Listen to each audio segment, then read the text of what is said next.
My husband died last summer.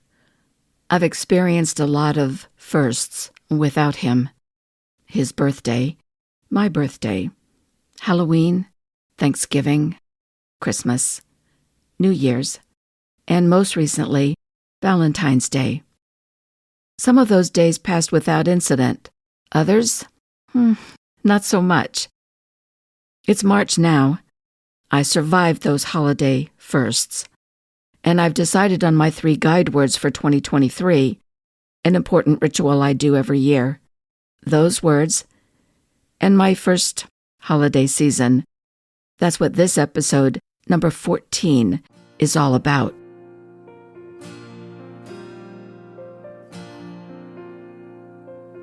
You're listening to My Spouse Has Dementia, a podcast that uses personal stories, occasional interviews, and simple rituals to support dementia caregiving spouses. My goal is to help us survive, because about 40% of us die first. I'm Zita Christian, writer, life cycle celebrant, widow. My husband and I were married for 41 years and 8 days. He had Alzheimer's, and as I said, he died last summer. A few weeks ago, I received an email from a listener, Angie.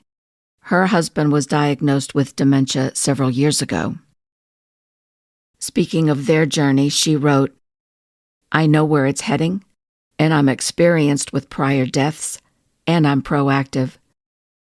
But it still scares me to death, giving up a person I have now spent 50 years with." I know how Angie feels, and no matter how many years you've shared with your loved one, I'm sure you can relate too. In my response to Angie, I wrote, "The dementia caregiving journey is more painful than most people realize. Even other family members and close friends don't always fully understand the depth of the loss we go through. The pain is especially cruel when we're losing the person we've shared more than half of our life with. We grieve our loved one's death while he's still alive. The feeling is so strange. I think that's what makes our sorrow hard for us to comprehend and impossible to explain to someone else." When Dick was still alive, I often felt I was moving in a fog. I couldn't plan ahead more than a day, and even that often felt too much. A few days before receiving Angie's email, I was talking with a friend, Kevin. He and his wife had just come back from a vacation in Chile. Kevin told me about climbing a mountain, hiking through a desert, only to come upon a narrow strip of forest on the edge of the mountain. The guide explained that the lush, vibrant green forest thrived on the edge of the desert because of the moisture in the fog that rolled in every day. Without the fog, the trees would die. I've been thinking about that a lot. Alzheimer's forced Dick and me to live in a fog of memories and emotions. Maybe the fog helped him to pass into whatever awaits beyond death. Maybe the fog helped me shut out the rest of the world so I could focus on him. I haven't figured it all out yet. I just know that on some level, I believe Dick was trying to guide me, and I believe he still is.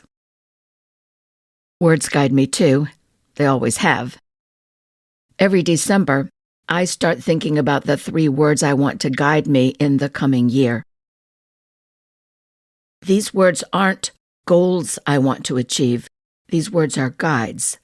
Guides to the steps I know I need to take if I want to grow. Deciding on the words is a process. Sometimes I carry over a word from the previous year. I kept the word patience for several years. It usually takes me all of December, sometimes all of January, to pick the words. It's early March now, and at long last, I have finally decided on my 3 words for 2023. Emerge, share, contentment. Let me explain why I chose each one. First, Emerge. Emerge is my key to 2023. Let me give you a little background. Dick and I entered a self-imposed lockdown of sorts in 2019, a year before the pandemic. Back then, just getting out of the house was an ordeal. I was keenly aware that his vision was distorted, that he might hallucinate while I was driving and grab the steering wheel, something he had done a few times, that he might not realize he needed to use the bathroom until it was too late. I'm not a risk taker. In hindsight, though, I wish I had made more of an effort. Dick liked to ride through the cemetery. The grounds are peaceful, and I could drive 5 miles an hour and no one honked a horn. He liked to look at the trees and the clouds. I wish we had gone on more rides or just sat in the car by a lake or a park. He was a hiker. He liked being outside. Sometimes a particular word would be so potent, it takes more than 1 year for me to absorb its lessons. That was the case for the word engage. I chose engage as one of my 3 guide words in 2020, 2021, and 2022. Of course, those years are big in all of our minds. That's when the pandemic hit, and it certainly played a huge role in my choice of words. I learned Zoom. As it is now, I've grown accustomed to being a hermit. It's comfortable. It's safe. Long term, I know it's not healthy for me to stay in this cave, no matter how comfortable I've made it, so I'm focusing myself to get in the car and venture out. I've always loved to drive. Dick used to call me his gypsy wife because I like to find new routes to our destinations. I like to take the roads less traveled. Decades ago, before GPS devices were common, I drove from South Dakota to Connecticut with nothing but a Post-it note of interstate numbers on the dashboard. I want and need to get back into the in-person world. Now my number 2 word, share. This guide word relates to a specific goal. This year, I want to add interview episodes to the podcast. Just as I have shared my stories with you, I'm certain that other caregivers have stories we might all find helpful too. To share those stories, I need to learn some new technology, some new software, and editing skills more advanced than what I do now. I will learn those new skills. I'm just not there yet. Plus, I want to put together a collection of simple self-care rituals for family dementia caregivers. We need them. As I'm discovering, our need doesn't end when the role of caregiver ends. I want to share those rituals with you too. So, my second guide word is share. And for the last one, my third and most challenging guide word for 2023 is contentment. My reasons for choosing contentment go back to 2017, when one of the words I chose was vigilance, and 2018, when one of my words was accept. I've got a feeling that you can relate to this experience. The diagnosis of Alzheimer's came in May of 2016. For the rest of that year, I researched the disease. What I learned wasn't helpful, at least not at that time. When the diagnosis came, I had only a surface understanding of dementia. No mental Velcro to make sense of what I read and what I observed. So when 2017 came, I chose the word vigilance. Then came 2018. It's one thing to accept the fact that Alzheimer's is fatal and there is no cure. In 2018, to accept that reality had the ring of resignation. Maybe that's why one of the other words I chose that year was energize. Together, those 2 words, accept and energize, felt like poison ivy and jewelweed, 2 plants that often grow near each other, one a poison, the other its natural antidote. Now it's 2023, and my focus is on contentment. For me, it means being okay with the decisions I made over all those years caring for my husband. Looking back with the perfect vision that only hindsight can give, I feel good about most of the decisions I made. Most, not all. If I had the chance to do it over again, Dick and I would have gone on more rides, just to get out. And I would have taken the steps to bring in hospice sooner. Amanda, the social worker at the neurologist office, said it would be prudent to have one of the neurologists evaluate Dick for hospice care, if only to establish a baseline for when hospice would be needed, but I kept pushing back. I will, I said, just not now. He's not ready for that yet. I was so wrong. Every guide word I choose is powerful for me. Contentment is such a gentle word, yet this year, contentment is a challenge. Maybe that's because this is the year of all of those holiday firsts. When I officiate a wedding, I always encourage my couples to give real thought to how they will celebrate their year of firsts.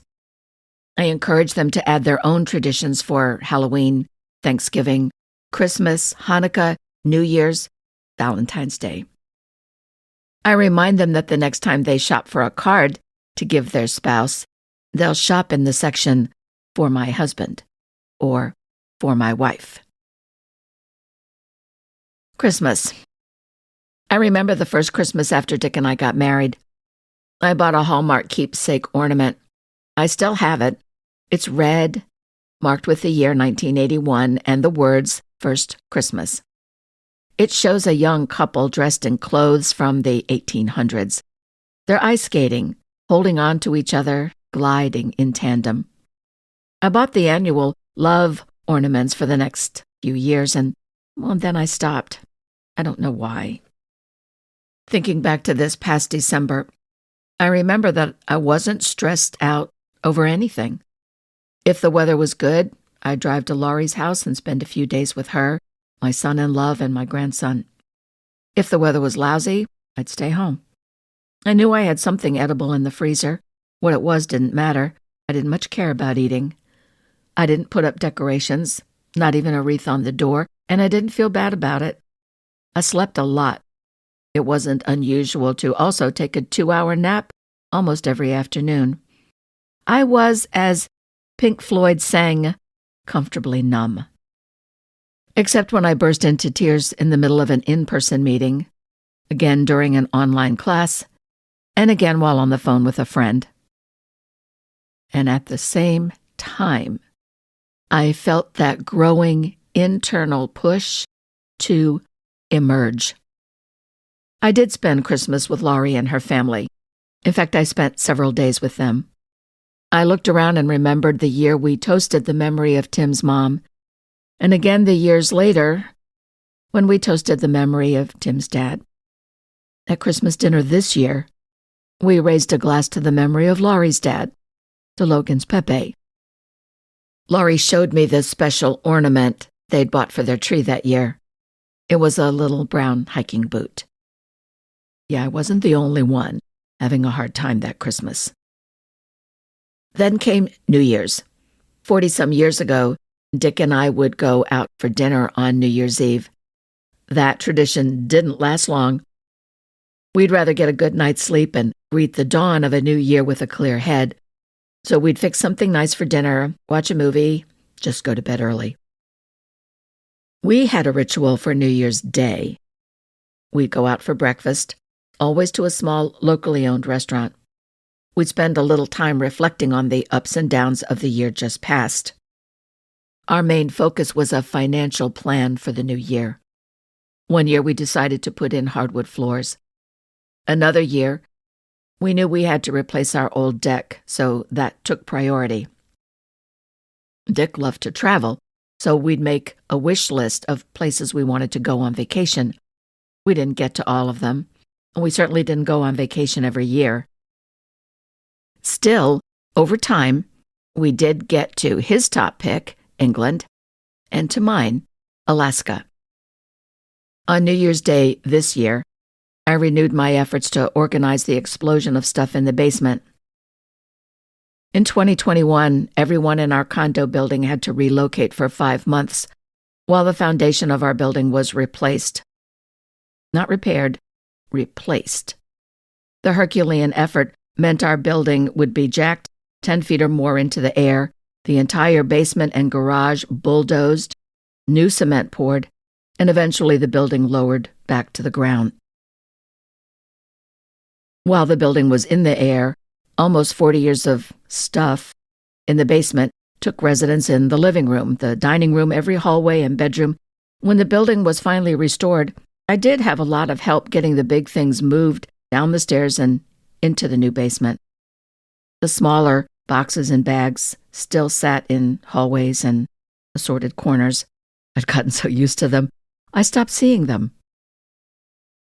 So on New Year's Day this year, I picked up 1 box, then 2, then 10, and on it went. On New Year's Day this year, I also made the decision to join a bereavement support group. That was one of the best decisions I ever made, and I'll tell you about that in another episode. My guide word, share, is key to that story. And last in the traditional holiday season is Valentine's Day. As a wedding officiant, I've always been mindful that engagement season traditionally runs from Thanksgiving to Valentine's Day. The holidays during those months focus on family, friends, fresh starts, on old traditions and new dreams. I think that's why people like to get engaged in that season. The energy is so beautiful. People who don't feel that their own words will adequately express what's in their hearts during Valentine's Day turn to Hallmark. Dick always gave me a card for Valentine's Day, always a romantic card. Sometimes he gave me a homemade card with a homemade poem. The poems showcased his humor. I have all the cards he gave me. When he died, and I went through his chest of drawers, I found he had saved all the cards I had given him, too. Over the 41 years we were married, I often reminded him how lucky we were to have found each other. Valentine's Day only amplified the loss. My instinct was to stay home, order a pizza, and watch a movie. But I had made a commitment to the word emerge. So I reached out to my neighbor Helen. Her husband had died years ago. She said she had a feeling this first Valentine's Day might be difficult for me, and she was right. So we decided to go out to dinner. We went to a family-owned Italian restaurant in the neighborhood. I asked Helen to bring a framed photo of her husband Don, and I brought one of Dick. We placed our photos on the table, and over dinner, we talked about our husbands. Somewhere in the conversation, I pulled out my phone and shared with Helen a text exchange I'd had with my grandson earlier that day. Logan had sent me a simple message, "Happy Valentine's Day, Nana. Love you." I had texted back to let him know about my dinner plans with Helen. I said that Helen's husband had died 6 years ago. I confessed to having second thoughts about going out to dinner, but that I was committed to venturing out. Logan wrote back, saying it was a really thoughtful way to have company for the evening, and he hoped I had a nice time. After I read the text exchange to Helen, she softly said, "Don died 18 years ago." 18? No, that couldn't be. "Where did I get 6? I asked her. "I don't know," she answered. And just then, her eyes got misty, and I felt the sting of reality. "Yes," she answered without my having to ask the question. "I'm still grieving." After dinner, Helen dropped me off at my home. I wasn't inside more than 10 minutes when the phone rang. It was another neighbor, Gail, She lives in the next building. She had just seen Helen drop me off, so she knew I was at home. She told me to open the front door, that I would find a surprise, and that I had to eat it that night. I did as instructed. Hanging on the doorknob was a small gift bag, and inside were 2 hand-dipped strawberries and a Valentine's Day card. Gail is the office manager for Munson's Chocolates. She said the strawberries had been dipped just that afternoon. She also said she thought I might have a hard time with this particular holiday. I ate those strawberries, each one red all the way through, and I savored the thoughtfulness of my friends. If you've listened to other episodes of this podcast, you know what exceptional neighbors I have.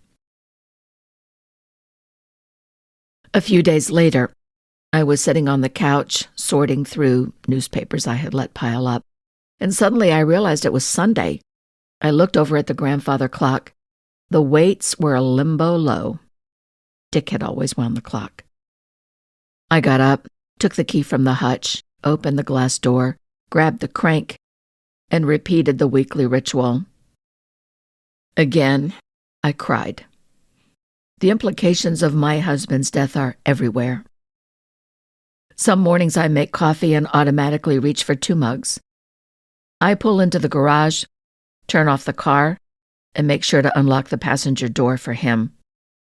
I open the freezer and see a box of his favorite sausage. I suspect these reminders will arrive endlessly, as though on light waves, some arriving on a sunlight beam in the breakfast nook, others, well, I don't know how long it'll take for those light waves to reach me. 18 years? More? I hope so. Tears are a small price to pay for enduring memories. Right now, early March, the word contentment suggests the advice made popular a few decades ago. I'm sure you remember. Bloom where you're planted. That makes contentment an easy word to embrace because, well, Alzheimer's disease was guaranteed to win. My husband didn't have a chance. And at the same time, as I said before, contentment is a challenge. There's so much I want to do with whatever life I have left. My 3 guide words, emerge, share, contentment, are this year's stepping stones into my new identity, widow. I think back to my neighbor Helen. I always learned something from her. That Valentine's Day dinner was no exception. There is no end point to grief. We learn to carry it. We balance it between sad songs and sweet memories. We treasure the grief. It's proof that we had our own moment of Camelot.